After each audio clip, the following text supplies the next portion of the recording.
Good morning and welcome to my final video number 5 in my 5 videos to honor freedom, to honor GLBT month, and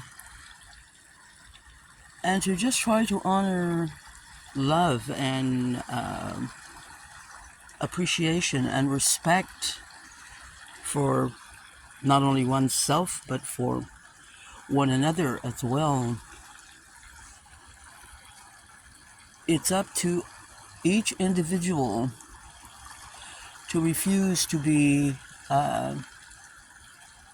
commanded over and manipulated and turned into docile little building blocks that someone can do with whatever they please.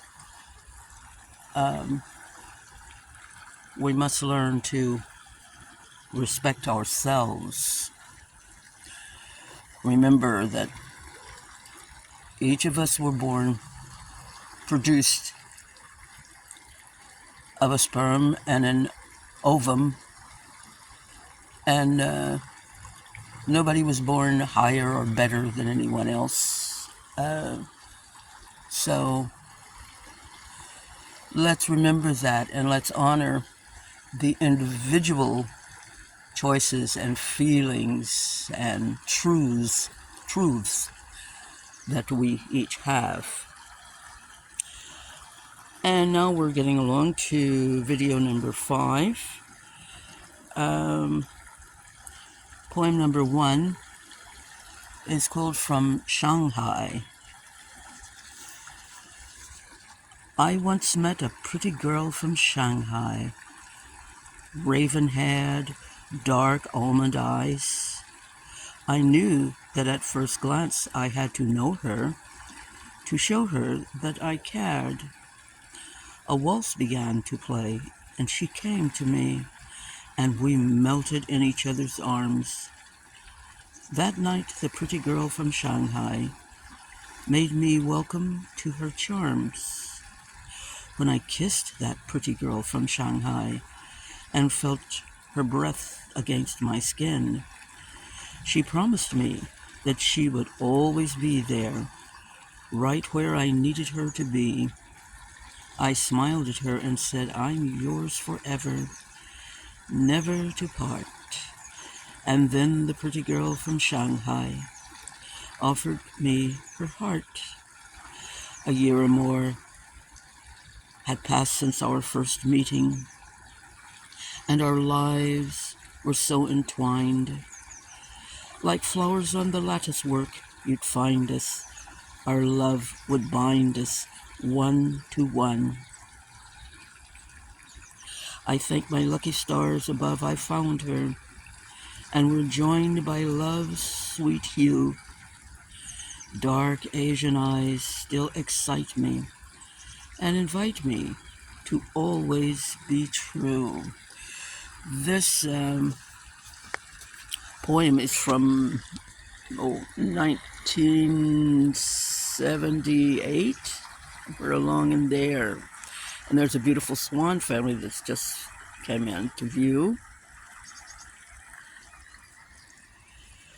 Poem number 2 by Charles Dupre, copyright 2011, June. Though they may be deaf to the key that you sing in, sing to them anyway. In beauty too grand for them yet to imagine, paint them a better day. With the wisdom of time and experience, prudently walk your path.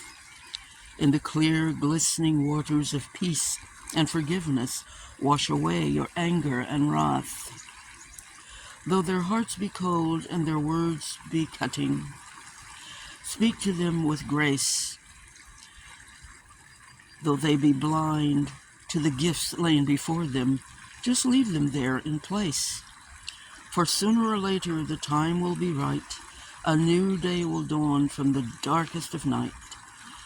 And one by one, two by two, each being and you will smile in acceptance of all that we do, and our song's key will be in the sweet harmony of all the good we can imbue.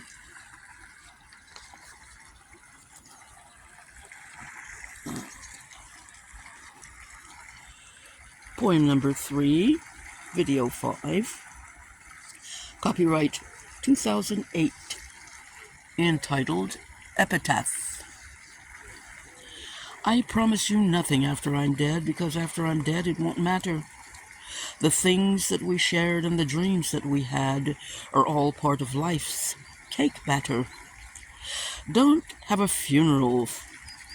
If you love me, have a feast in my honor instead.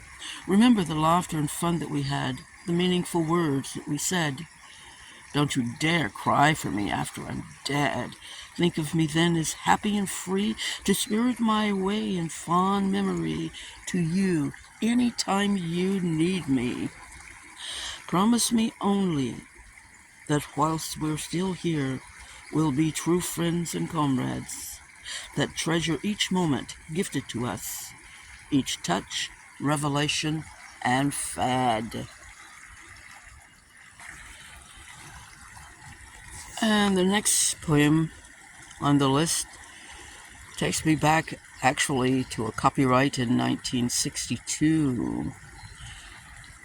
And it's entitled Here Midst the Rice Fields. Here midst the rice fields, I'm so far from home. Don't want to leave here. With you I belong. How I want you, how I love you. Please love me too. Though I'm not a charming Asian girl with soft-spoken grace, but a plain and simple girl from another place, still I care. My sweet Asiatic prince, enchanting almond eyes, will you whisper truth to me, or sweet and sour lies? Please want me, please love me, please be with me. Though I'm no exotic Eastern pearl, not gracious or shy, but a girl who wants so much to tell you that I will always care, no matter where I go. And we're ready for poem number 4.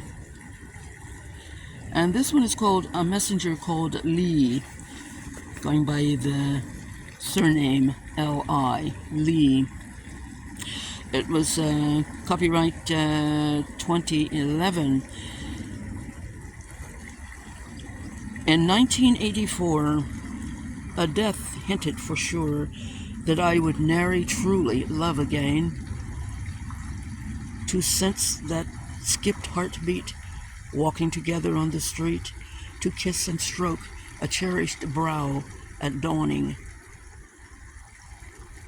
Through a narrow passage to an isolated shore, I'd passed, convinced desire could never court me. For I'd chained and barred the door, leading to my inner core, content to skim life's surface evermore.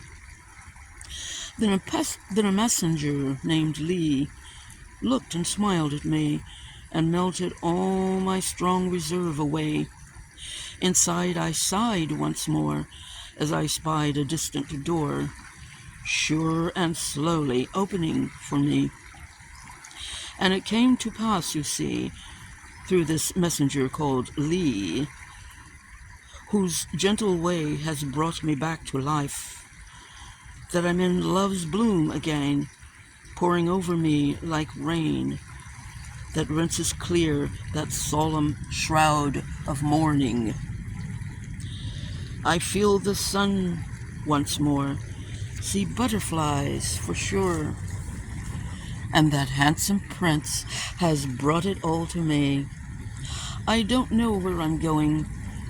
I'm in full sail, the winds are blowing, yet I'm content just knowing that it's all come to me like blissful harmony through my gallant, cherished messenger called Lee.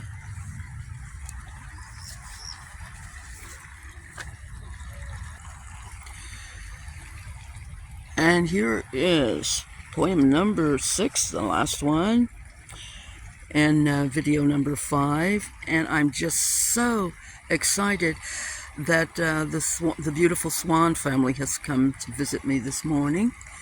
There are 4 sonnets there that are growing up. They've almost reached the teenage years now. They still have their gray feathers, but they're getting big and really look like swans. And now for my final poem that I give to you. I have never been higher than on the fragrance of lilacs, or feasted my eyes on anything more awesome than watching an enormous flock of birds swooning in perfect unison as they welcomed the evening sky in a dance of flight, all from an upstairs window of a house in Bordeaux, France. I have never heard anything more inspiring than an Adagio by Samuel Barber, sitting alone at the kitchen table on a balmy Sunday afternoon, anywhere on earth. I've never tasted anything more refreshing than pure, cool spring water, or maybe a handful of ripe cherries picked straight off the tree in the back garden.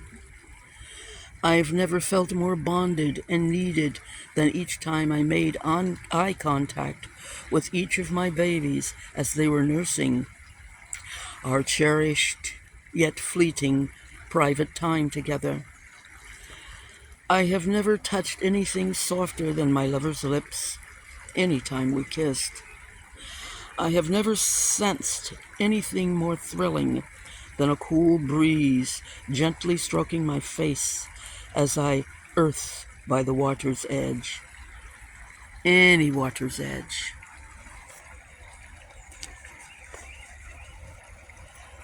There is nothing more majestic than tall, whispering trees in the forest. Nothing more hypnotic than white clouds constantly changing form as they silently go drifting by. There's nothing more romantic than an island sunset, or more exhilarating than sun rays rising over a snow-capped mountaintop. There are things that we take for granted. These things we take for granted. A cat's purr, the wag of a dog's tail, the feel of grass beneath bare feet, or sand, or pebbles. And it's free. Connections attached to an endless, wandering golden thread traversing the multiverse. Nothing warms the heart like the memory of a true friend's smile or the touch of their hand at the instant you need it. Nothing embraces the moment like laughter, hearty gut laughter that throws the head back and stings the eyes with tears. Laughter shared and passed on and on. Nothing cleanses pain and sorrow like letting go, an exhale of release, relief, and acceptance.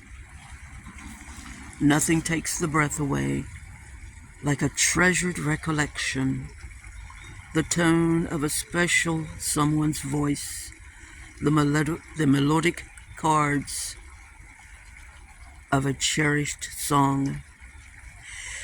Anything said to be alive must someday surely die. Anything clutched within the hand must break free to fly. all this has ended my my little project of poems and prose, at any rate, honoring GLBT, among other things, but just honoring life in general. And I thank you for letting me be part of your day. Thank you for listening to me. And live free.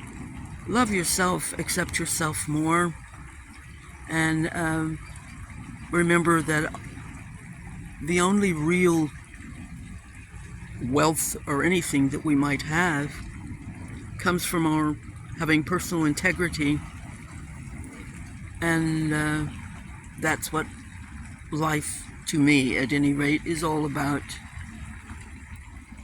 So have a great life.